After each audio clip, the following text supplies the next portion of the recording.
ఈ కార్యక్రమాన్ని ఏర్పాటు చేసిన ప్రియమైన సహోదరులు అమర్కాంత్ గారు, వారికి వారి కుటుంబానికి ప్రత్యేకమైన ధన్యవాదాలు తెలియజేస్తున్నాను.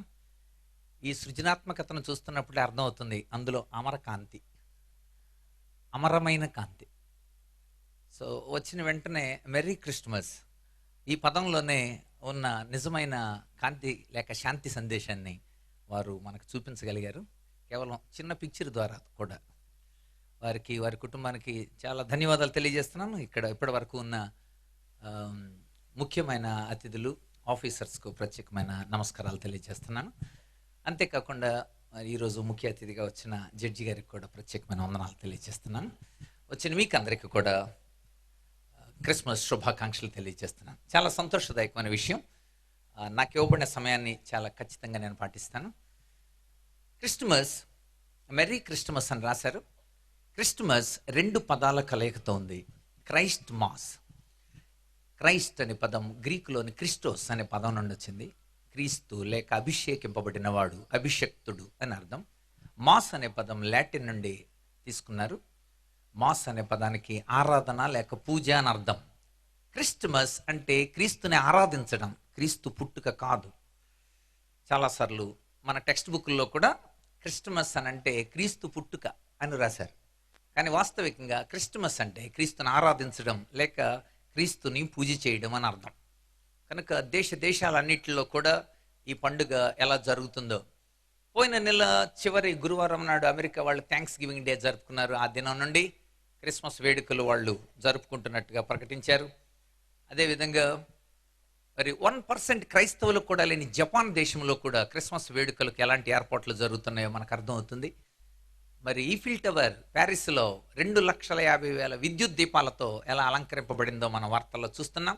స్విట్జర్లాండ్ దేశంలో క్రిస్మస్ కప్పులు పెట్టి ఆడించడం, బ్రెజిల్ దేశంలో క్రిస్మస్ తాతలకు స్పెషల్ ట్రైనింగ్లు ఇచ్చి ఎలా ఇతరులకు సహాయపడాలో ట్రైనింగ్లు ఇవ్వడం, ఇవన్నీ కూడా మానవాళి అంటే ప్రపంచమంతా, ఇందాక ఆఫీసర్ గారు తెలియజేశారు, ప్రపంచమంతా ఎరిగిన ఒక అత్యుత్తమమైన పండుగ.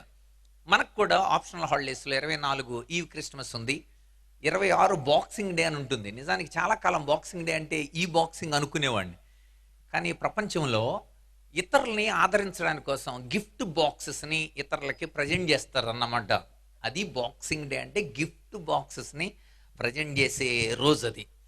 నిజానికి అది కూడా క్రిస్మస్కు సంబంధించిన విషయమే. అందుచేత 25 తర్వాత ఆ తేదీ 26వ తేదీ అలా ఉంటుంది.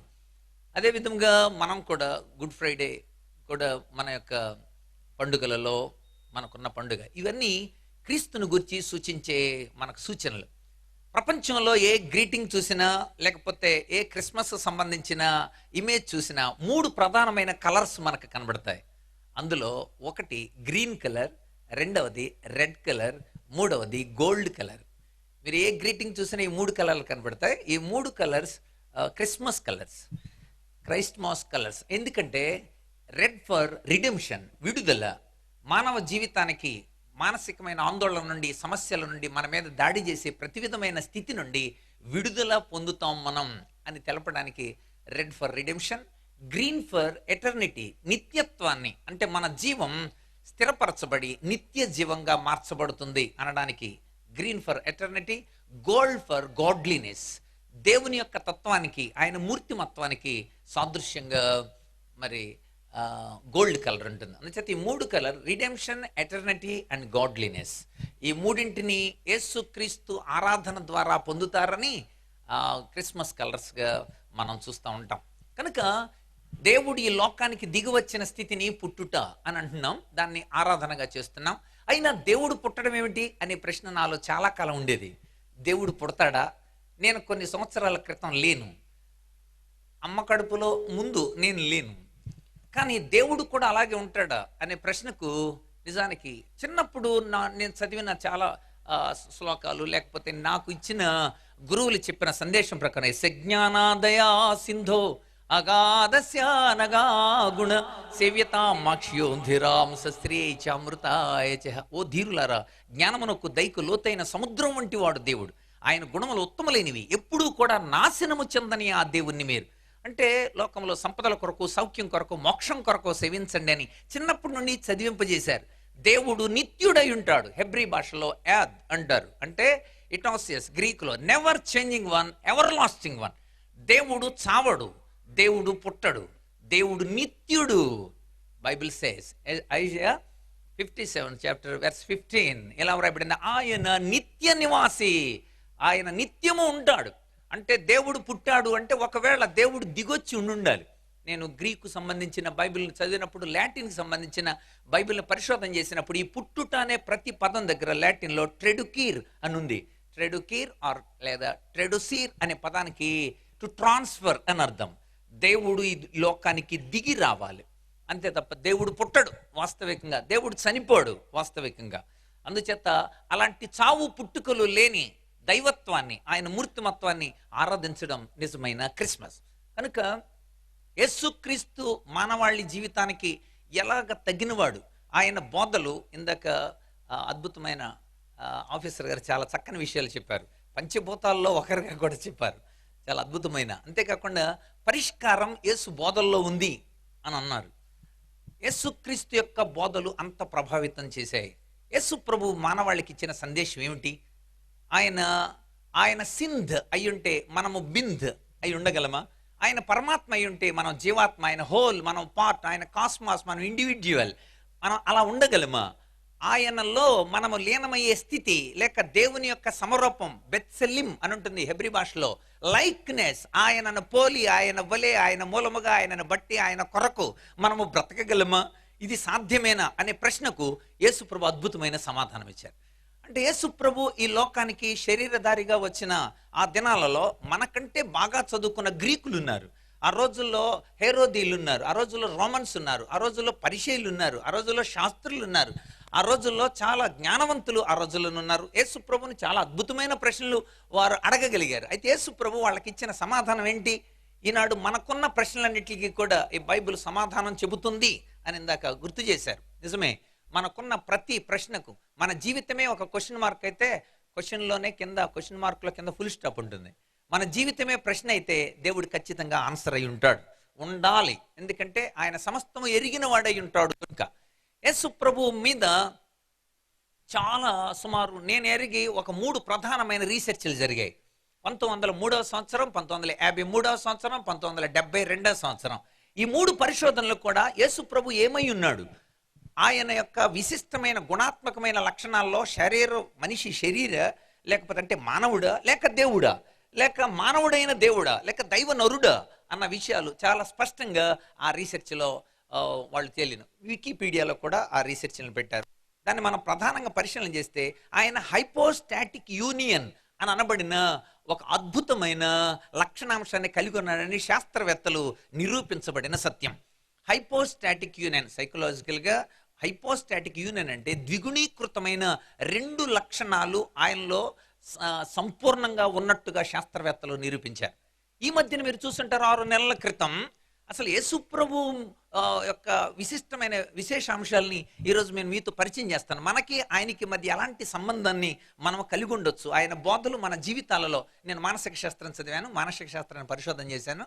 ఒక మానసిక శాస్త్రాన్ని పరిశోధన చేసిన వాడిగా యేసు ప్రభు మాట నా మనస్సుపై ఎలాంటి ప్రభావాన్ని చూపించిందో కూడా నేను మీ ముందు ఉంచవలసిన అవసరం ఉంది ఒక మానవుడిగా.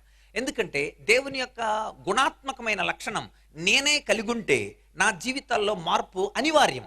అది నేను తెలుసుకున్న సత్యం.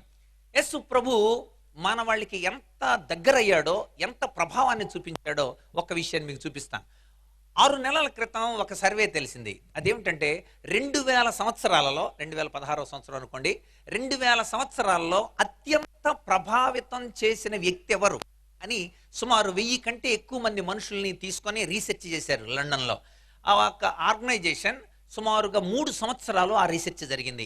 అందులో సుమారు 1500 కంటే ఎక్కువ మంది వ్యక్తులు తీసుకొని వాళ్ళ జీవితాలు, వాళ్ళు రాసిన నాటికలు, వాళ్ళు రాసిన కవితలు, వాళ్ళ యొక్క ప్రభావం, వాళ్ళ యొక్క ఎలా ఉందో అనేది రీసెర్చ్ చేశారు. అందులో 10 మందిని లిస్ట్ వేశారు. మీరందరూ చదువుంటారు, అన్ని ఇంగ్లీష్ తెలుగు పత్రికల్లో కూడా ప్రచురింపబడింది. ప్రభావితమైన వ్యక్తులు అంటే ప్రజల్ని ప్రభావితం చేసిన సాహిత్యం కావచ్చు, జీవితం కావచ్చు, బోధ కావచ్చు, రచనలు కావచ్చు, వాళ్ళ యొక్క గుణాత్మక విశేషాంశాలు కావచ్చుగా.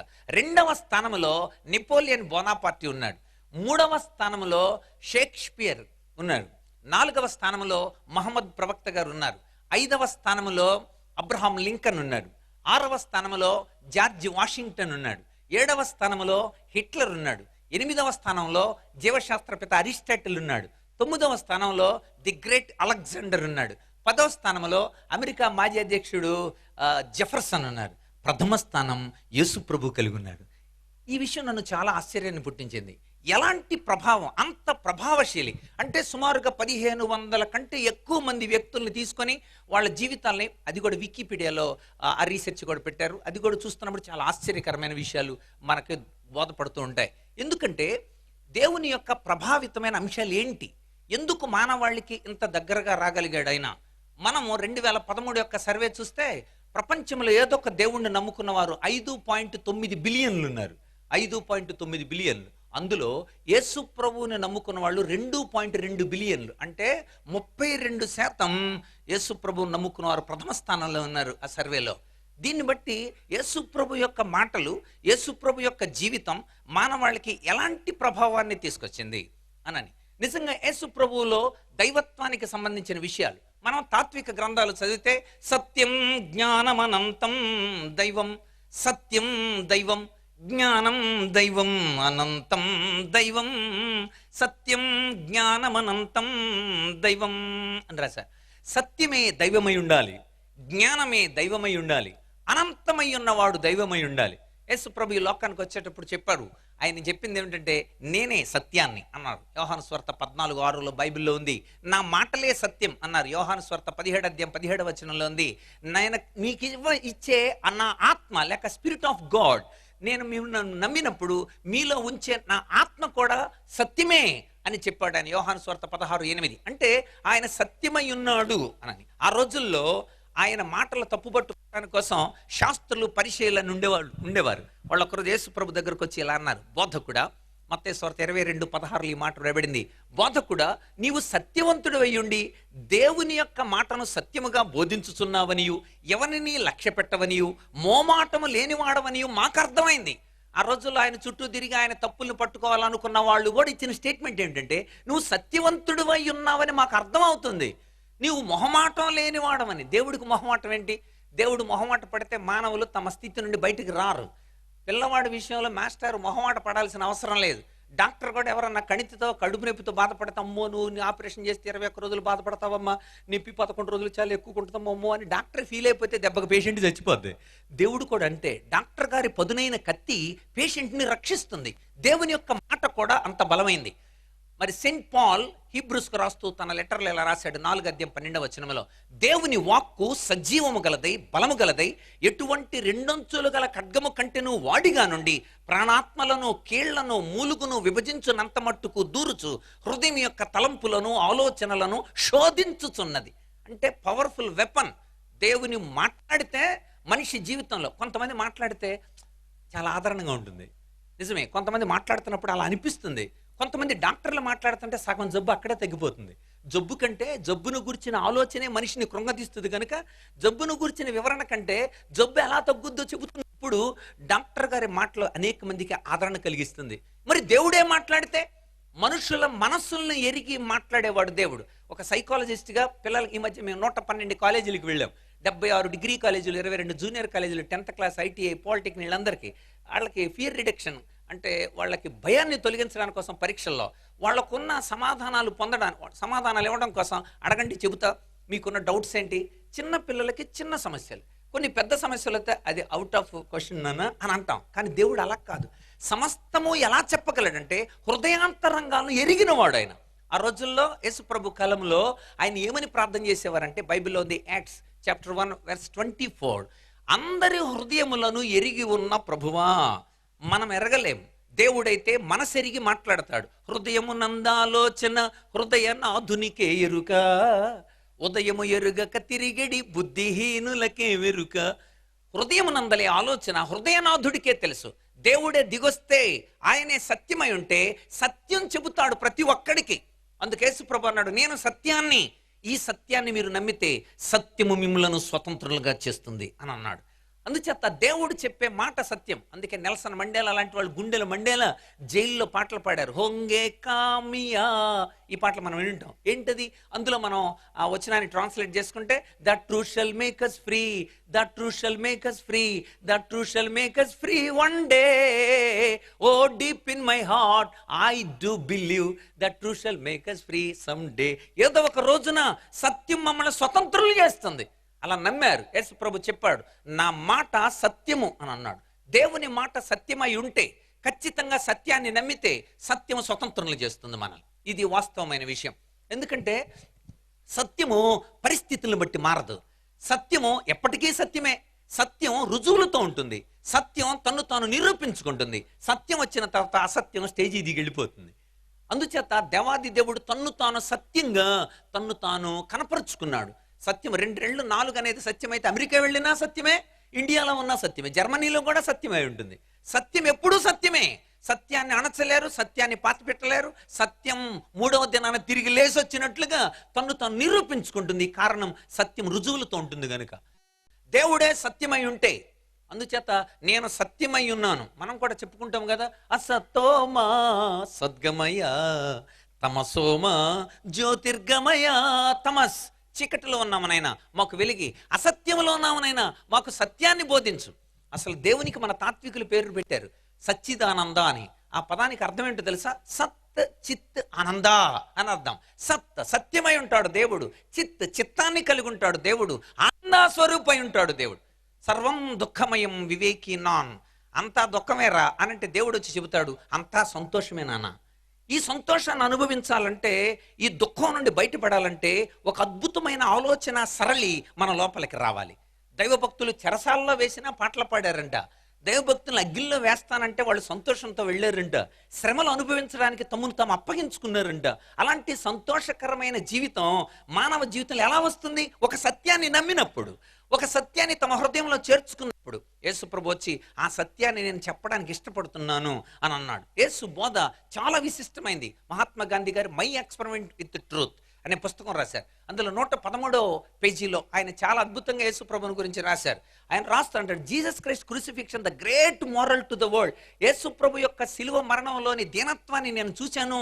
అది చదువుతున్నప్పుడు, దాన్ని వింటున్నప్పుడు నాకు చాలా ఆశ్చర్యం కలిగించింది. ఇది ప్రపంచానికి అద్భుతమైన, ఆయన సాత్వికులు ధన్యులు, వారు భూలోకమును స్వతంత్రించుకుంటారని మత్తయి సువార్త 5:4 యేసు ప్రభు చెప్పిన ఆ వర్తమానాన్ని నేను సత్యాగ్రహం కోసం తీసుకున్నానని అన్నారు. అంటే యేసు ప్రభువులోని మాటలు తమ జీవితాలకు అన్వయించుకున్నప్పుడు ఆయన ఒక మంచి ఉద్యమాన్ని, ఒక స్వతంత్ర ఉద్యమాన్ని తీసుకోవడానికి యోగ్యంగా మారిందని ఆయన తన మై ఎక్స్పెరిమెంట్ విత్ ట్రూత్ పుస్తకంలో రాశారు. స్వామి శివానంద, నేను ఎంఎడ్ నెల్లూరులో చేశాను, ఎంఎస్సి తిరుపతిలో చేశాను సైకాలజీ. అక్కడ కూడా నేను శివానంద ట్రస్ట్ నుండి చాలా అద్భుతమైన పుస్తకాలు తెప్పించుకున్నాను. ఈ ఆనంద సిరీస్ మీద నేను మంచి పరిశోధన చేస్తూ ఉన్నప్పుడు దానికి సంబంధించిన విషయాల్లో ఎంత వర్త్యు, ఎంత సామర్థ్యమో యేసు ప్రభువును బట్టి మనకు అర్థమవుతుందని. అంటే యేసు ప్రభు గుణాత్మకంగా, లక్ష్యాత్మకంగా, కార్యాత్మకంగా ఉన్న విషయాలు చాలా స్పష్టంగా చెప్పారని అర్థమైంది. ఆయన చెప్పిన సందేశం ఏమిటి, మానవాళికి ఆయన ఇచ్చిన ఆ బోధ ఏమిటి? ఆయన ఒకరోజు అడిగారు, నువ్వు ఎక్కడి నుండి వచ్చావు మాకు తెలియదా? నువ్వు బెత్లెహేములో నుండి రాలేదా? పాలస్తీనా తిరగలేదా? లేకపోతే గలిలయ నుండి సేవ మొదలు పెట్టలేదా? ఏంటి నువ్వు చెబుతున్నావు? నీకు 30 సంవత్సరాలు కూడా లేవు కదా, నువ్వేంటి నీకన్నా 2000 సంవత్సరాల క్రితం నా ఇబ్రహీం గురించి లేక అబ్రహాము గురించి చెబుతున్నావేంటి అని అడిగారు. వెంటనే యేసు ప్రభు ఇలా సమాధానం చెప్పాడు, అబ్రహాము కంటే ముందున్నవాడను నేను. ఆ మాట చాలా ఆశ్చర్యాన్ని కలిగించింది ఆ రోజుల్లో. అప్పుడున్న మహాజ్ఞానులను ఆశ్చర్యపరిచింది. బైబిల్లో యోహాను సువార్త 8:46 ఆ మాట కనబడుతుంది. అంటే నేను అబ్రహాము కంటే ముందున్నవాడు అంటే అబ్రహాం జీసస్ కంటే 2000 సంవత్సరాల పూర్వం ఉన్నవాడు. తన్ను తాను ప్రత్యక్షపరుచుకున్న దేవుడు. మోషేను గురించి చెబుతున్నావేమిటి అని అడిగారు ఆయన్ని. అప్పుడు యేసు ప్రభు ఇలా చెప్పాడు, మోషే నా గురించి చెప్పాడు, మోషే కంటే ముందున్నవాడను అన్నాడు ఆయన. ఆ రోజుల్లో ఆ విషయం కూడా వాళ్ళని ఆశ్చర్యపరిచింది. అంటే దేవుడు అనేవాడు ఎప్పుడూ ఉండుండాలి, ఆయన నిత్యుడు అయ్యుండాలి. అలాంటి నిత్యుడైన వాడు తానే అయ్యుంటే ఆయన చెప్పిన మానవాళికి ఇచ్చే సందేశం ఏమిటి? ఆ సందేశం మన జీవితాలలో ఎలాగ మార్పుకు తీసుకొస్తుంది. ఒక వాక్కుకున్న శక్తి వాడి కత్తికి లేదు అన్నారు నార్ల వంటి కవులు. మాట మనిషి జీవితంలో అత్యున్నతమైన మార్పు తీసుకొస్తుంది. నిజమే. మరి దేవుడే మాట్లాడితే మన జీవితాల్లో రూపాంతరత కలుగుతుంది. మన బోర్డులు చూస్తుంటాం బయట, ఒక ఐడియా జీవితాన్ని మారుస్తుందని. అది సిమ్ కార్డుకు చెందిందేమో, కానీ వాస్తవికంగా ఒక ఆలోచన మనిషి జీవితంలో మార్పు తీసుకొస్తుంది. నిజమే, మేము పిల్లలతో కౌన్సిలింగ్ చేసేటప్పుడు వాళ్ళకి ఆ విషయాలు క్లారిఫై ఇచ్చిన తర్వాత, ఇప్పుడు బాగా చదవగలరా అబ్బాయి, మేము చదవగలమండి. ఇప్పుడు గుర్తుంచుకోగలరా, గుర్తుంచుకోగలమండి. ఇప్పుడు జ్ఞప్తి తెచ్చుకోగలరా, తెచ్చుకోగలమండి. అంటే వాళ్ళకి భయాన్ని పోగొట్టినప్పుడు, మనిషి జీవితంలో అంతర్గతంగా దాగి ఉన్న అవలక్షణాలని, మానసిక శాస్త్రం ప్రకారం దాన్ని ఇడ్ అంటాం, దైవ వ్యతిరేక నియమం మన లోపల దాగుంటుందన్నమాట. అలా దాగి ఉన్న దైవ వ్యతిరేక నియమాన్ని గుర్తించి దాన్ని తీసివేయాలంటే ఖచ్చితంగా దేవుడే కావాలి. పాపం బయట లేదు, పాపం మన లోపల ఉంది. అది యేసయ్య చెప్పిన బోధ. మనిషి లోపల అంతర్గతంగా పాపం ఉంది. మనము వాల్ పోస్టర్ చూసినా, సీడీ చూసినా, ఏదైనా బొమ్మ చూసినా, చూడరాని దృశ్యం చూసినా అది కాగితమే, అది కేవలం సీడీయే, అది కేవలం ఒక జీవం లేని విషయమే. కానీ పాపం మన లోపల ఉంది. పాపం బయట ఉందని అనుకుంటున్నాం, కానీ యేసు ప్రభు చెప్పిన అత్యద్భుతం సందేశం ఏంటంటే పాపం మన లోపల ఉంది. కనుక ఈ పాపాన్ని తీసివేయాలంటే పాపాన్ని గుర్తించగలిగినోడే ఎవడు లేడు అసలు.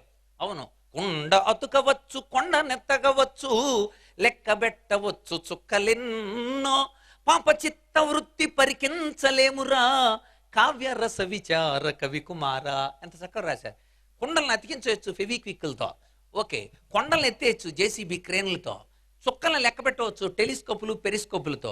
కానీ పాపం యొక్క మానసికమైన స్థితి మనిషి కనుకొని లేడు. కరెక్టే, పైకి ఇలా బాగా కనిపించవచ్చు, కానీ లోపలంతా కూడా మనము పాపంతో నిండుండొచ్చు. పైకి అలా కనిపించినంత మాత్రాన లోపల కూడా అలాగే ఉంటామని అనుకోవడం పొరపాటే కదా అండి. ఇప్పుడు జ్ఞప్తి తెచ్చుకోగలరా, తెచ్చుకోగలమండి. అంటే వాళ్ళకి భయాన్ని పోగొట్టినప్పుడు, మనిషి జీవితంలో అంతర్గతంగా దాగి ఉన్న అవలక్షణాలని, మానసిక శాస్త్రం ప్రకారం దాన్ని ఇడ్ అంటాం, దైవ వ్యతిరేక నియమం మన లోపల దాగుంటుందన్నమాట. అలా దాగి ఉన్న దైవ వ్యతిరేక నియమాన్ని గుర్తించి దాన్ని తీసివేయాలంటే ఖచ్చితంగా దేవుడే కావాలి. పాపం బయట లేదు, పాపం మన లోపల ఉంది. అది యేసయ్య చెప్పిన బోధ. మనిషి లోపల అంతర్గతంగా పాపం ఉంది. మనము వాల్ పోస్టర్ చూసినా, సీడీ చూసినా, ఏదైనా బొమ్మ చూసినా, చూడరాని దృశ్యం చూసినా అది కాగితమే, అది కేవలం సీడీయే, అది కేవలం ఒక జీవం లేని విషయమే. కానీ పాపం మన లోపల ఉంది. పాపం బయట ఉందని అనుకుంటున్నాం, కానీ యేసు ప్రభు చెప్పిన అత్యద్భుతం సందేశం ఏంటంటే పాపం మన లోపల ఉంది. కనుక ఈ పాపాన్ని తీసివేయాలంటే పాపాన్ని గుర్తించగలిగినోడే ఎవడు లేడు అసలు. అవును, కొండ అతుకవచ్చు, కొండ నెత్తగవచ్చు, లెక్కబెట్టవచ్చు చుక్కలెన్నో, పాప చిత్త వృత్తి పరికించలేమురా, కావ్య రస విచార కవి కుమారా. ఎంత చక్కగా రాశారు. కొండలను అతికించవచ్చు ఫెవిక్విక్లతో, ఓకే, కొండలను ఎత్తేయచ్చు జేసీబీ క్రేన్లతో, చుక్కలను లెక్క పెట్టవచ్చు టెలిస్కోపులు పెరిస్కోపులతో. కానీ పాపం యొక్క మానసికమైన స్థితి మనిషి కనుకొని లేడు. కరెక్టే, పైకి ఇలా బాగా కనిపించవచ్చు, కానీ లోపలంతా కూడా మనము పాపంతో నిండుండొచ్చు. పైకి అలా కనిపించినంత మాత్రాన లోపల కూడా అలాగే ఉంటామని అనుకోవడం పొరపాటే కదా. మీలో ఎవడన్నా స్థాపించగలడా అని అన్నాడు. ఆ రోజుల్లో కూడా చాలా మంది యేసు ప్రభువులో పాపాన్ని కనుక్కోవడానికి కోసం చాలా ప్రయత్నాలు చేశారు. ఎందుకంటే ఆ రోజుల్లో శాస్త్రులు, పరిచయాలు చాలా అద్భుతమైన గ్రంథాలు. ఎందుకంటే యేసు ప్రభు ఒక కాలానుగుణ్యముగా మన మధ్యకు దిగి వచ్చిన ఒక దేవునిగా అనేక గ్రంథాలు, కేవలం ఈ బైబిలే మాత్రమే కాదు, బైబిల్ పక్కన పెడితే మనకు అనేకమైన చారిత్రాత్మకమైన గ్రంథాలు ఉన్నాయి. ఆ టైంలో యోధా చరిత్ర జోసిఫస్ రాశాడు, అప్పటి రోమా చరిత్ర టాసిటస్ జోఫర్లు రాశారు, అప్పటి యూసీబియస్ అని సంఘ చరిత్ర రాశాడు. అప్పటి కాలంలో ఐ విట్నెస్ ఐరేనియస్ ఇగ్నేషియస్ యొక్క పుస్తకాలు ఉన్నాయి. ఇప్పుడు ఈజిప్ట్ వెళ్తే అక్సర్ హింకస్ టాబ్లెట్లోగి అని ఒక పెద్ద మ్యూజియం ఉంది. దాని నిండా కొన్ని వేల ప్రతులు అప్పటి ఆధారాల ఐ విట్నెస్లు ఉన్నాయి. అంటే ఇది కథ కాదు, దీనికి సంబంధించిన అనేకమైన మానవాళి జీవన సౌలభ్యం కోసం, జీవన శైలికి అనువైన యేసు ప్రభు యొక్క బోధలు ఎంత అద్భుతంగా మానవాళిని తీర్చిదిద్దడానికి ఇష్టపడ్డాయో. మరి మార్పు ఎలా వస్తుందండి? పైన డ్రెస్సులు వేసుకుంటేనే మార్పు వస్తుందా? ఎలా మార్పు వస్తుంది మనం కూడా? అంటే దైవభక్తి మన జీవితంలోనికి రావాలి అని యేసయ్య చెప్పాడు. దైవభక్తినెస్ అంటే లక్షణము అని అర్థం. లక్షణం మన జీవితాల్లో రావు. ఎలా వస్తుంది? ఒక పందిని తీసుకొని దాన్ని చక్కగా పాండ్స్ యొక్క సోపుతో చక్కగా దానికి స్నానం చేయించి ఏఎక్సన్ దానికి స్ప్రే కొట్టి దానికి ముజ్మా 96 సెంటు రాసి ఇదిగో పంది అని దాన్ని వదిలితే మళ్ళీ బురదలోకి వెళుతుంది కదా. ఎందుకు వెళుతుంది అలాగా? వేము పాలు పోసి 1000 ఏండ్లు పెంచిన చేదు విడచి తీపి చెందబోదు అని రాశారు. వేప చెట్టుకి 1000 సంవత్సరాలు పాలు పోసినా అది చేదు విడిచిపెట్టి తీపిగా మార్చబడదు. ఎందుకు మార్చబడదంటే దాని విత్తనంలో ఉన్న జెనెటికల్ కోడ్ అది. ఆ కోడ్ని ఎవడు మార్చలేరు. నా తల్లిదండ్రులు మార్చలేరు, నేను మార్చలేను. లేకపోతే విత్తనం యొక్క పై పొర తీసేసినంత మాత్రాన విత్తనంలో గుణాత్మకమైన మార్పు రాదు. మరి ఎలా రావాలి? జెనెటికల్ కోడ్ మారాలి. ఆ కోడ్ మారితేనే ఆ యొక్క స్థితి గుణాత్మకంగా మారుతుంది. మన గుణం మారితే, అంటే లోపల స్థితి మారితే. గ్రామంలో ఒక సంఘటన జరిగింది. ఒక ఆయన వచ్చి, ఏమండి నా వాచ్ పాడైపోయిందండి, ఏం చేయమన్నారు. వాచ్ పాడైతే బోధించేవాడు నా దగ్గరే ఉంటుందయ్యా, వాచ్ బాగు చేసేవాడు ఉంటాడు, ఆయన దగ్గర తీసుకెళ్ళి ఆ 3 ముళ్ళు కూడా తిరగట్లేదు అన్నావు కదా, అవి తీసుకెళ్ళాను. ఆడేం చేశాడంటే ఆ 3 ముళ్ళు పీకి తీసుకెళ్ళాడు. పీకి తీసుకెళ్ళి ఈ 3 తిరగట్లేదండి, కొంచెం వీటిని పెట్రోల్లో గడుగుతారో ఎలా బాగు చేస్తారంటే, ఆయన అన్నాడు, భలేవాడే నిన్ను నా దగ్గరికి ఎవడు పంపాడు.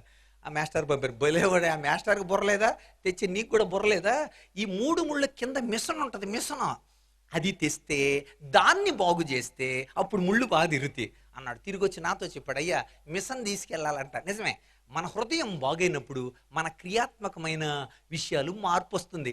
మన మనస్సు లోపల ఆలోచనలు, మన మనస్సు లోపల దాగి ఉన్న దైవ వ్యతిరేక నియమం రూపాంతరత చెందితే, ట్యూన్ అయితే, చాలాసార్లు మనమే ట్యూన్ చేసుకుంటాం.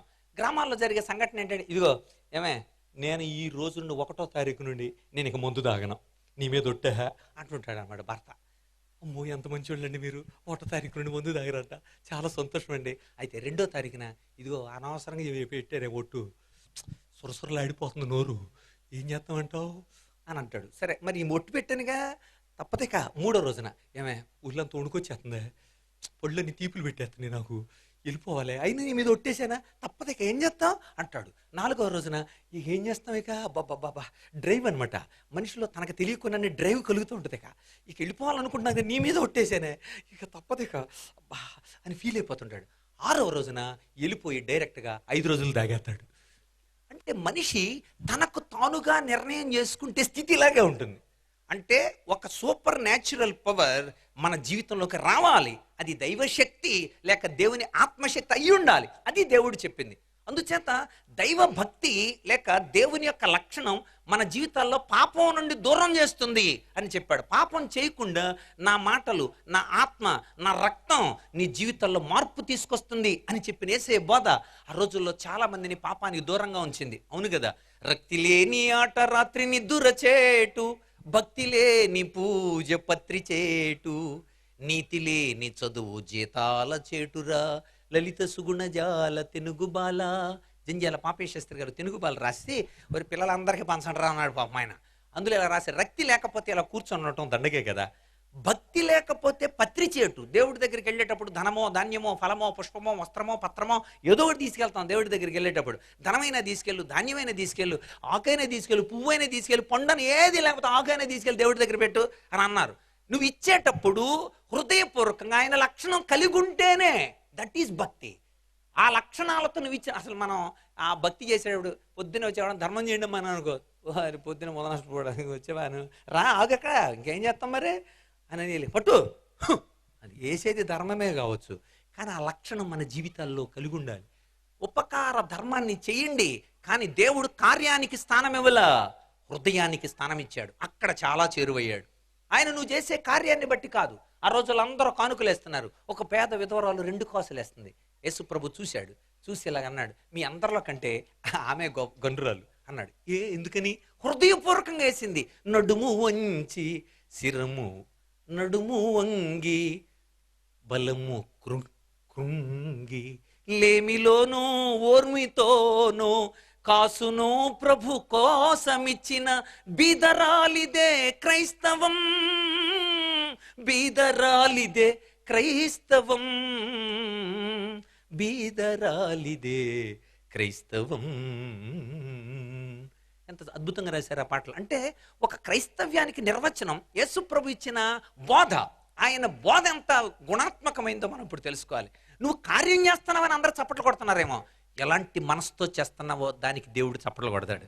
కనుక మన మనస్సును చూడగలిగిన దేవుడు అదే చెప్పాడు, మీ మనస్సును చూస్తాను నేను, మీరు చేసే కార్యాన్ని బట్టి కాదు. 2 అన్నదమ్ములు ఉండేవారు, కయ్యను హేబేల్ అని. ఇద్దరు కూడా దేవుడికి అర్పణ అర్పించారంట. కానీ ఇద్దరూ దేవుడికి అర్పణ అర్పించారు. ఇద్దరు ఆదాము యొక్క కుమారులే. ఇద్దరు కూడా దేవుడికి ఇస్తున్నారు, ప్రథమఫలమే ఇచ్చారు. తాము పండిన దాంట్లో తమకున్న జంతు సంపదలు ఇచ్చారు. కానీ దేవుడు ఒక్కళ్ళనే లక్ష్య పెట్టాడు. కారణం ఏమిటంటే హృదయాన్ని చూచే దేవుడు. మన హృదయాల్ని దేవుడు చూస్తాడు. అది ఎరిగి పని చేయండి. సహజంగా సమాజానికి కావాల్సింది పని చేయటమే కావాల్సింది. కానీ దేవుడు యేసుక్రీస్తు వచ్చిన బోధలో చాలా మార్పు కలిగింది.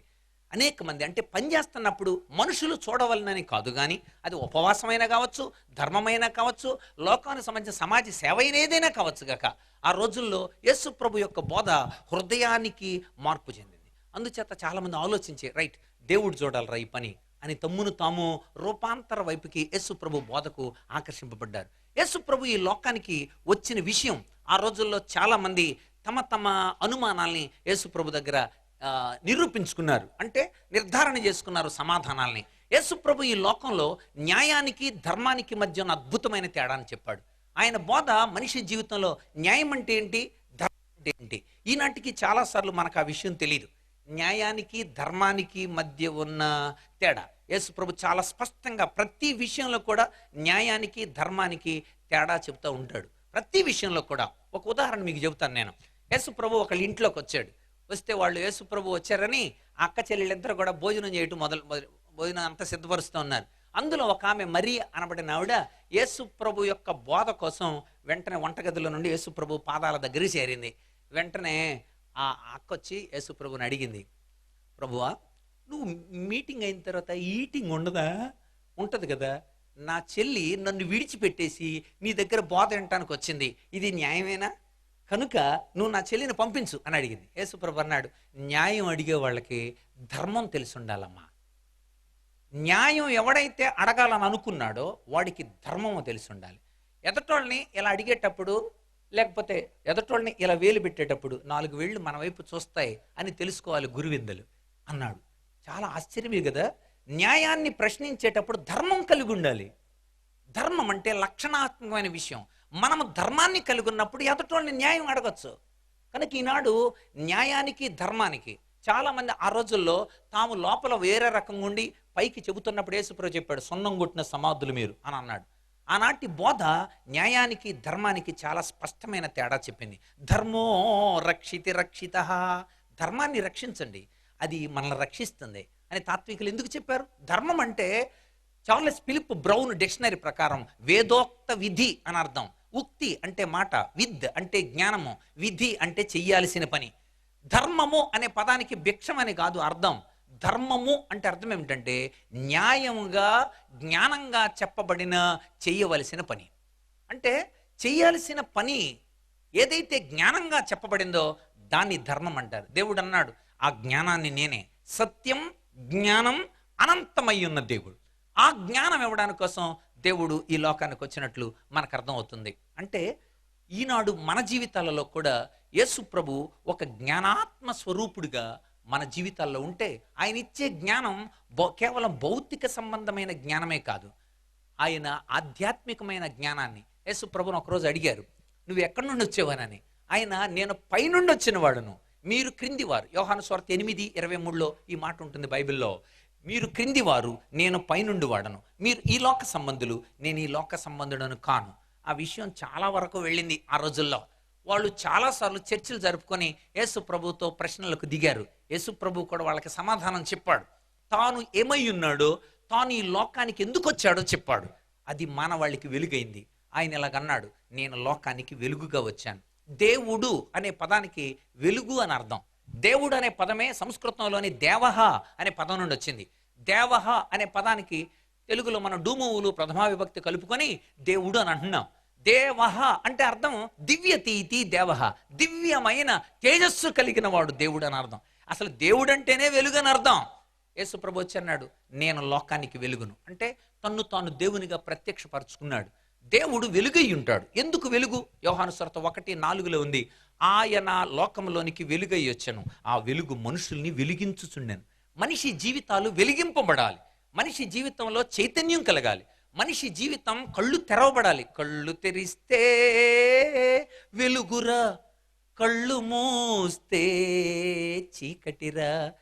ఎంత చక్కగా రాశారు. అంటే కళ్ళు తెరవబడిన స్థితిని వెలుగు స్థితి. వెలుగు స్థితి కలగాలంటే దీన్ని మా సైకాలజీలో పారాడిమ్ షిఫ్ట్ అంటాం మనం. పారాడిమ్ షిఫ్ట్ అంటే అర్థం ఏంటంటే అప్రోచ్ తొలగటం అని అర్థం. ఒక ఎగ్జాంపుల్ చెబితే మీకు అర్థం అవుతుంది. నేను ఇంటర్మీడియట్ చదివే రోజుల్లో మా ప్రొఫెసర్ నన్ను ఒరే స్టార్ ఫిష్ అని పిలిచేవాడు. స్టార్ ఫిష్ అంటే సముద్ర నక్షత్రమా అని. నాకు చాలా ఆనందం వేసింది. అన్ని రిజిస్టర్ల మీద ఏఆర్ పాల్సన్ స్టార్ ఫిష్ అని రాశాను అన్నిటి మీద. సెకండ్ ఇయర్లో అందరు నన్ను స్టార్ ఫిష్ అని పిలవటం మొదలుపెట్టారు. ఇక అందరికీ కూడా నేను ఒక స్టార్ ఫిష్గా ఉన్నాను. నేను అన్నింటి మీద స్టార్ ఫిష్ అనే రాసుకున్నాను. స్టార్ ఫిష్ యొక్క పాఠం వచ్చింది సెకండ్ ఇయర్లో. ఎకైనా డెర్మటా అనే ఒక వర్గం ఆయన ఆ రోజు, ఈరోజు మనం స్టార్ ఫిష్ లెసన్ నేర్చుకుందాం అన్నారు. అందరు నా వైపు చూశారు. ఒకసారి ఇలా అనుకున్నాను నేను.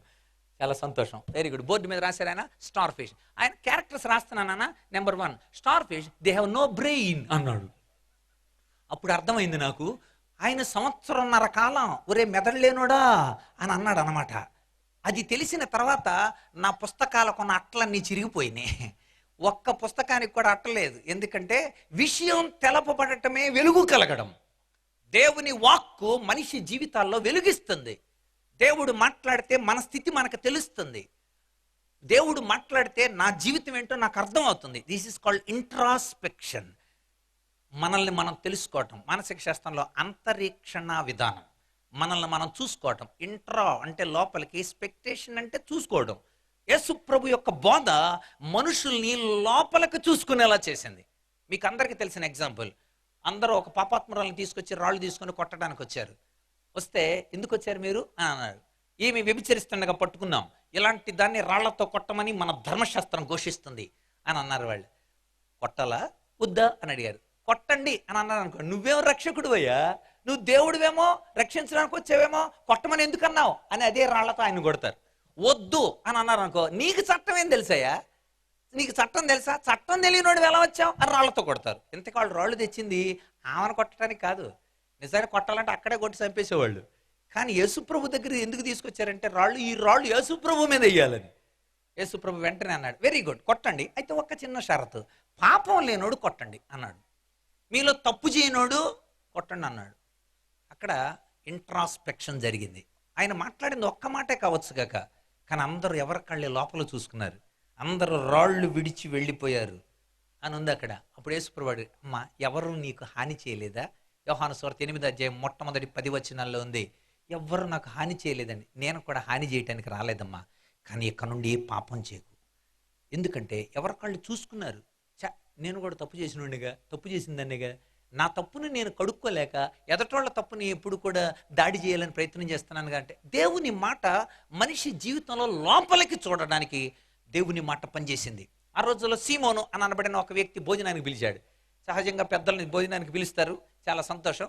యేసు ప్రభు కూడా భోజనానికి వచ్చాడు. యేసు ప్రభు ఎందుకు ఈ లోకానికి వచ్చాడో చాలా మంది తెలుసుకుని, లోపలికి ఒక పాపాత్మురాలు వస్తూ ఉంది, హే రాకో లోపలికి ఎందుకు వస్తున్నావు ఆయన దగ్గరికి అని ఆమెను ఆపుతూ ఉన్నాడు. సరే, ఈ లోపల ఆమె మొత్తానికి దొడ్డిదారులు లోపలికి వచ్చేసి అయ్యా నేను ఇలా తప్పు చేశాను, నా జీవితంలో ఇలాగ బాగుపడాలని ఉంది, నాకు ఏం చేయాలని యేసు ప్రభు ద్వారా బోధ పొందుతోంది. వెంటనే లోపలికి వచ్చాడు. అతడు చాలా మంచి ఘనతను అందిన పరిచయుడు. అతడు వచ్చి ఇలాగన్నాడు, అబ్బా పాపాత్మురాలు, ఇలాంటి దాన్ని యేసు ప్రభు పాదాల దగ్గర ఎలా కూర్చోబెట్టుకున్నాడు, అబ్బా పాపాత్మురాలు. అప్పుడు యేసు ప్రభు ఇలా అన్నాడు, నువ్వు అద్భుతమైన న్యాయాన్ని కోరావు, నువ్వు అయితే నీకు ధర్మం ఉందా? నిజంగా నీ ధర్మాన్ని నువ్వు నిర్వర్తించావా? ఏంటది? నేను లోపలికి వచ్చినప్పుడు జ్యూస్ చేసే మంచి ఆచారం ఏంటంటే ముద్దు పెట్టుకుంటారు, కాళ్ళకు నీళ్ళు ఇస్తారు, లోపలికి వచ్చిన అభిషేక తైలాన్ని వాళ్ళ మీద పోస్తారు. కనీస ధర్మం కూడా తెలియదు నీకు, కానీ న్యాయాన్ని ప్రశ్నిస్తున్నావు. సిగ్గుపడిపోయాడు సీమోను. మన జీవితాల్లో చెయ్యాల్సినవి చేస్తే రావలసిన అనుభవాలు మనకు వస్తాయి. వ్యక్తి జీవితంలో యేసు ప్రభు నేర్పించిన బోధ పాపాన్ని పాపంగా సూచించింది, సమాజానికి ఉపయోగపడే వ్యక్తిగా మనిషిని తీర్చిదిద్దింది. ఆనాడు దైవ వ్యతిరేక నియమాన్ని యేసు ప్రభు ఖండించి మన జీవితాల్లో అలాంటి అలవాటు చేసుకుంటే ఆలోచనే అన్నిటికీ మూలమా అని ఈ మధ్యన హైదరాబాద్లో కాన్ఫరెన్స్ పెట్టారు, నన్ను పిలిచారు. నిజమే, ఆలోచనే అన్నిటికీ మూలం. మన ఆలోచనలో మార్పు వస్తే మన పనుల్లో మార్పు వస్తుంది, మన పనుల్లో మార్పు వస్తే మన అలవాట్లలో మార్పు వస్తుంది, మన అలవాట్లలో మార్పు వస్తే మన యొక్క వ్యక్తిత్వంలో మార్పు వస్తుంది, మన వ్యక్తిత్వం మార్పు వస్తే మన గమ్యం మారుతుంది. అంటే ఆలోచన పని చేస్తుంది, పని మాటికి చేస్తే అలవాటు అవుతుంది, అలవాట్ల మొత్తం పర్సనాలిటీ అవుతుంది, పర్సనాలిటీ గోల్ని రీచ్ చేస్తుంది. అంటే ఈ చివర ఆలోచన ఉంటే ఆ చివర గోల్ ఉంటుంది. యేసుప్రభు వచ్చింది ఎందుకో తెలుసా? ఆలోచన చెప్పడానికి. మేము కూడా వచ్చింది అందుకే. మేము కూడా పిల్లల దగ్గరికి వెళ్ళి, ఒరే ఎవరినే మార్చలేడురా, మారాలని ఆడుకుంటే తప్ప, మారాలనే మనస్సు వాళ్ళకుంటే ఆలోచన చెప్పుటయు లెస్సైన జ్ఞానం ఇచ్చుటయు నా వశము అని చెప్పాడు దేవుడు. Counsel is mine. దేవుని ఆలోచన మీ ముందు ఉంచుతున్నాను. యేసు ప్రభు జీవితంలో చూపించిన అత్యద్భుతమైన మనోహరమైన మరొక గుణం ఏంటంటే ప్రేమ. యేసు ప్రభు యొక్క ప్రేమ మానవాళికి అద్భుతమైన ఆదర్శం. అవును, ప్రేమకు అర్థం తెలిసిన రోజున ప్రాణం తీపిపోవును గదరా, బ్రతుకున చావు గెలిచిన రోజున ముక్తికి మార్గము బడయును పదరా అన్నారు. అంటే ప్రేమకు అర్థం తెలిస్తే మన మీద మనకే అసలు మనం త్యాగపూరితమైన స్థితి వస్తుంది. యేసు ప్రభు జీవితంలో ఈ లక్షణాలు మనం చూస్తాం. ఆయన ఎంత ప్రేమించాడంటే ప్రాణం పెట్టి అంత ప్రేమించాడు. ఆ రోజుల్లో యేసు ప్రభు ప్రేమను, అందుకని యేసు ప్రభు ఎవరిని హాని చేయలేదు, యేసు ప్రభు ఎవరిని గాయపరచలేదు. యేసు ప్రభు యొక్క ప్రేమ మానవాళికి మూలం. నేను కూడా ఆ ప్రేమ అనుభవించాను. చివరి 300 సెకండ్లో ఉన్నాను నేను. 300 సెకండ్లో నా వర్తమానం పూర్తవబోతుంది. దేవుడు ఎంత ప్రేమించాడో నేను కూడా అనుభవించాను. ఒకప్పుడు నేను ఒక మానసిక రోగిని, 11 సంవత్సరాలు మంచం మీద ఉన్నవాడిని. ఒకప్పుడు డాక్టర్ కర్రీ రామిరెడ్డి గారి దగ్గరికి ప్రతి 15 రోజులకు ఒకసారి వెళ్ళి ట్రీట్మెంట్ తీసుకున్నవాడిని. అలోపతి, ఆయుర్వేదిక్, చెక్క, హోమియోపతికి వెల్లుల్లిపాయ రసాలు, జముడు కాకులు, పౌర రక్తాలు కాల్చి అన్ని ప్రయోగాలు అయిపోయిన వాడిని.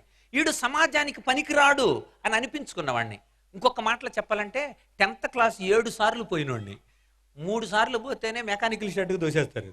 కానీ నా జీవితంలో 7 సార్లు పరీక్ష తప్పినవాడిని, నిరాశావాదిని, ఒక దేవుడంటే కసి పెంచుకున్నవాడిని. దేవుడు ఏం చేస్తున్నాడు, నేను బాధపడుతుంటే, నేను కొట్టుకుంటుంటే దేవుడు సంకలు కొట్టుకుంటున్నాడు అని ప్రశ్నించిన వాడిని.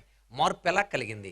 ఒక సైకో ఈనాడు సైకాలజిస్ట్ అయ్యాడు. ఒక అంతరంగాలు కృషించిపోయినవాడు ఇప్పుడు అంతరంగాల మీద రీసెర్చ్ చేశాడు.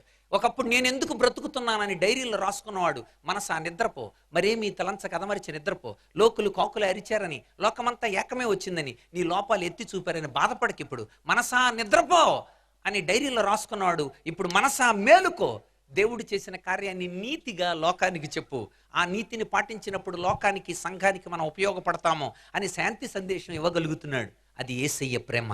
యేసయ్య ప్రేమ నా జీవితంలో, ఆయన ప్రేమను అర్థం చేసుకున్నాను, ఆయన నేను కోరుకున్నాను, ఆయన బోధన నేను అన్వయించడానికి ఇష్టపడ్డాను, ఆయన బోధన నేను నమ్మాను. నమ్మి చెడినవాడు నమ్మకయేనాడు, బాగుపడిన వాడు వసుదలేడు. నమ్మి చెడినోడు కానీ, నమ్మకుండా బాగుపడినోడు కానీ ఎవడుండడు. ఆత్మ సంబంధమైన సత్యం ఇది. అందుచేత నేను అలాగా దేవుణ్ణి నమ్మాను. మామూలుగా నమ్మడం కాదు, అచంచలమైన విశ్వాసం. ఇక నువ్వు తప్ప నన్ను మార్చగలిగినాడు ఎవడో లేడు. ఎందుకంటే అన్నిసార్లు పోతే మా మాస్టర్ ఒకసారి ఎలాగన్నాడు, రే ఎత్తండి రిక్షాలో ఏంట్రా, వీడికి చాకరీ చేయటానికి మనం పాలేరులమా. ఇంకా గుర్తుందా అలాంటి దౌర్బల్యుడిని నేను. శిఖామణి గారికి ఎంత మంచి పిల్లలు రా, రోగిష్ఠుడు తప్ప అని అంటున్నప్పుడల్లా బాధ కలిగేది. ఒరే ఈ నాటలో పెట్టుకోవద్దురా, మధ్యలోనే జబ్బు వస్తుంది అని తోటి వాళ్ళు అంటున్నప్పుడల్లా గుండె తరుక్కుపోయేది. ఓడిపోయిన జీవితం ఎలా గెలిచింది? దేవుని శక్తి, ఆయన ప్రేమ, ఆయన వాక్కు నా జీవితంలో చైతన్యాన్ని కలిగించింది. ఆనాడు ఆయన చేసిన త్యాగం నేను జ్ఞాపకం చేసుకున్నాను. తిట్టి కొట్టిరేని తిరిగి మాట్లాడక, ఊరకున్న జూడ ఉర్వి మీద, వాడగు పరమాత్మ వర్ణింప శక్యమా, విశ్వదాభిరామ వినురవేమా. వేమన తన పద్యరత్నాకారంలో చెప్పాడు. గురు పద్ధతి, మోహ పద్ధతి, పాప పద్ధతి, మూర్ఖ పద్ధతి, దైవ పద్ధతి, చాలా పద్ధతులు రాశాడు. అందులో దైవ పద్ధతి రాస్తూ తిట్టినా కొట్టినా మారు మాట్లాడకుండా సాత్వికుడైన వాడు ఎవడన్నా ఉన్నాడా? ఒకవేళ ఉంటే వాడిని పరమాత్ముడిగా మీరు సేవించవచ్చు అని అన్ని తాత్వికులు చెప్పారు. నిజమే, ఆయన వాక్కు నా జీవితంలో మార్పు కలిగింది. ఆయన మానవాళికి చేసిన ఆ యాగం, పాపానికి నిర్వచనం ఏమిటో, పాపం యొక్క పరిహారం ఏమిటో కూడా యేసు ప్రభు తెలియచెప్పాడు. అంటే పాప పరిహారం, సర్వపాప పరిహారం రక్త ప్రోక్షణం ఆవశ్యకం, తద్రక్తం పరమాత్మైన పుణ్యదాన బలియాగమని మన సామవేదంలో, ఋగ్వేదంలో రాయబడిన మాటని నేను గుర్తు చేసుకున్నాను. అందరి పాపం పోవాలంటే రక్తం చిందించాలి. తద్రక్తం, ఆ రక్తం పరమాత్ముడిదై ఉండాలి. పరమాత్ముడి రక్తం ఏంటి? పరమాత్ముడే శరీరంతో రావాలి. పుణ్యదాన బలియాగంగా ఆయన ఆ రక్తాన్ని ఇవ్వగలగాలి. నాయన నువ్వే నా కోసం వచ్చావని నమ్ముతున్నాను. నా జీవితాన్ని మార్చబడిన జీవితం ఇది. దేవుని నమ్మిన, పరిపూర్ణంగా నమ్మిన తర్వాత ఇంటర్మీడియట్ చదివాను, తర్వాత డిగ్రీ చదివాను, ఆ తర్వాత బీఈడి చదివాను, ఆ తర్వాత ఎంఎస్సి సైకాలజీ చదివాను, ఆ తర్వాత ఎంఈడి చేశాను, ఆ తర్వాత రీసెర్చ్ చేశాను. ఎంత మార్పు ఇది! ఓడిపోయిన ఈ జీవితం. ఢిల్లీ వెళ్ళాను, 16 యూనివర్సిటీల మీద ఫస్ట్ వచ్చినప్పుడు డాక్టర్ శంకర్ దయాళ్ శర్మ గారు. ఆ తర్వాత సెకండ్ టైం మళ్ళీ వెళ్ళినప్పుడు 21 యూనివర్సిటీ మీద జామియా మిలియా ఇస్లామియా న్యూఢిల్లీ యూనివర్సిటీలో జ్ఞాని జైల్ సింగ్ గారితో. అప్పుడు అనిపించింది, గల్లీల్లో పడిపోయేవాడు ఢిల్లీ వరకు ఎలా వెళ్ళాడు, ఓడిపోయిన వాడు ఎలా గెలిచాడు. అవును, ఇందాక చెప్పారు, ఇవన్నీ నా అవార్డులు కాదు, నా రివార్డులు కాదు, దేవుని శక్తిని అనుభవించినప్పుడు ఆయన శక్తికి నిదర్శనాలు. దేవుడు ఎల్ ఎల్యోన్ ఎలోహిం అంటుంది హెబ్రీ భాషలో. బలవంతుడైన దేవుడు, శక్తిమంతుడైన దేవుడు. ఆయన వాక్కు సత్యం, ఆయన మాట సత్యం, ఆయన యొక్క ఆత్మ సత్యం, ఆయనే సత్యం. అలాంటి సత్యవంతుడైన దేవుడు హృదయాల్లోకి వచ్చినప్పుడు ఆయన ఇదే అన్నాడు, వెండి బంగారములు కోరలేదు నీవు, నలిగిన మనసే అడిగినావు, విలువైన వాసములు ఆశింపక నీవు నా హృదిలో ఉండగోరినావు. వెండి బంగారం లేదు ఆయన కోరలేదు. అందుకనే మన క్రీస్తు శకాన్ని ఉమ్మడి శకంగా పెట్టేటప్పుడు ఎంత ఆశ్చర్యకరమైన విషయాల్ని వాళ్ళు తీసుకున్నారో మనకు అర్థమవుతుంది. మొత్తం ఈ కాలాన్ని 2 భాగాలుగా చేసి, అంటే మధ్యలో యేసుక్రీస్తుని పెట్టి వెనుకున్నదంతా క్రీస్తుకు పూర్వమని, తర్వాత అంతా క్రీస్తు శకంగా నిర్ణయించడంలో ఆయన గుణాత్మకమైన విషయాలు చాలా అత్యద్భుతం. అందుచేత ఆయన love is a verb as well as noun. ప్రేమ ఒక గుణాత్మకమైన క్రియాపదం, కానీ ప్రేమ ఒక నామవాచకం. ప్రేమగా యేసయ్య దిగొచ్చాడు. ఆయన ప్రేమను గుర్తు చేసుకునే అత్యద్భుతమైన పండుగ. ఆయన ప్రేమ ఈ లోకానికి వచ్చింది. దైవ ప్రేమ అంటే ఏంటో యేసు ప్రభు తన జీవితంలో చూపించాడు. ప్రేమను అనుభవించిన ఈ జీవితం ఈనాడు ప్రేమగీతం చెబుతుంది. దేవుని ప్రేమను అనుభవించిన నేను ప్రేమగా దేవుని ప్రేమతో బ్రతకాలని, అనేక మందికి సాక్ష్యార్థంగా ఉండాలని, ఆ తర్వాత నన్ను దేవుడు బాగా హెచ్చించాడు. మా జిల్లాలో రిసోర్స్ గ్రూప్లో ఒక సక్సెస్ స్టోరీగా మా కలెక్టర్ సుమారు ఇప్పటికి 11 సంవత్సరాల నుండి మా జిల్లాలో అనేకమైన కౌన్సిలింగ్ క్లాసుల్లో, అనేకమైన రాష్ట్రాల్లో ఒక సాక్షిగా, నేను పెద్ద ప్రసంగికుండా మీ మధ్యకి రాలా, కానీ దైవ సాక్షిగా మీ ముందు వచ్చాను. దేవుడు నా జీవితంలో చేసిన గొప్ప కార్యాన్ని సాక్ష్యం ఇవ్వడానికి కోసం మనం కూడా సత్యాన్ని నమ్మి, సత్యం ద్వారా స్వతంత్రులై, దేవుణ్ణి నమ్మడం ద్వారా మన జీవితాల్లో కలిగిన మార్పు ఇతరులకు దోహదకరంగా ఉండి, సత్యవంతుడైన యేసు క్రీస్తు యొక్క మహిమ, తేజస్సు, ప్రభావం ద్వారా మన జీవితాల్లో ప్రభావవంతంగా ఉండాలని ఆశిస్తున్నాను. God bless you. చిన్న ప్రార్థన చేస్తాను. దయచేసి కళ్ళు మూసుకోండి. ఒక్క నిమిషం. ప్రేమ కలిగిన తండ్రి, నీ నామమును బట్టి వందనాలు, స్తుతులు చెల్లిస్తున్నాం. ఈరోజు మేమందరం నీ ప్రేమను అర్థం చేసుకున్నాం, నీ బోధన అర్థం చేసుకున్నాం. మీరు ఈ లోకానికి ఎందుకు వచ్చారో మాకు అర్థమైంది. వాస్తవికంగా మేము ఎలా బ్రతుకుతున్నామో, సత్యవంతంగా ఎలా బ్రతకాలో మీరు మాకు చెప్పిన సత్య సందేశాన్ని బట్టి వందనాలు చెల్లిస్తున్నాం. నీ రక్తము ద్వారా, నీ ఆత్మ ద్వారా, నీ వాక్కు ద్వారా మా జీవితాల్లో చైతన్యవంతం కలగాలని, మేము వెలిగింపబడిన వ్యక్తులుగా బ్రతకాలని, సాక్షార్థంగా ఉండాలని మీరు మమ్మల్ని తయారు చేశారు. ప్రభువా, ఈ పర్పస్ డ్రివెన్ లైఫ్, ఈ సంకల్ప సిద్ధ జీవితాన్ని మేము అర్థం చేసుకొని నీకు కృతజ్ఞులమై బ్రతకున్నట్లు మా యందు సత్యాన్ని ఉంచుమని, ఈ సత్యాన్ని అర్థం చేసుకొని సత్య సంధానులుగా మేము బ్రతుకున్నట్లు, సత్యము ద్వారా స్వతంత్రులం అవునట్లుగా నీ వాక్య సందేశాన్ని ముద్రించమని, చేరిన అధికారులందరిని బట్టి కుటుంబాలని ఆశీర్వదించమని, వారి యొక్క దినచర్యలలో మీరే తోడేయుండమని, సమస్తానికి మించిన మీ సమాధానాన్ని వారి కుటుంబాలకు తోడేయుండమని, ప్రతి కీడు నుండి మీరు తప్పించమని, ప్రభువా మీరే బిడ్డలందరినీ ఆశీర్వదించమని, వారి డ్యూటీస్లోనూ వారు లోన ఉండినప్పుడు, బయటకు వెళ్ళినప్పుడు నీ ఉన్నతమైన తలంపులతో నింపమని, ప్రతి విధమైన ఆందోళన, శోధనని జయించగలిగిన శక్తి బిడ్డలకు మీరు దయచేయమని మీ కృపకు మమ్మల్ని అప్పగించుకుంటూ, మా ప్రభువు, మా రక్షకుడు, సత్యవంతుడైన యేసయ్య పరిశుద్ధ నామమున స్తుతించి వేడి ప్రార్థిస్తున్నాము తండ్రి. ఆమేన్. God bless you. Happy Christmas. Thank you very much.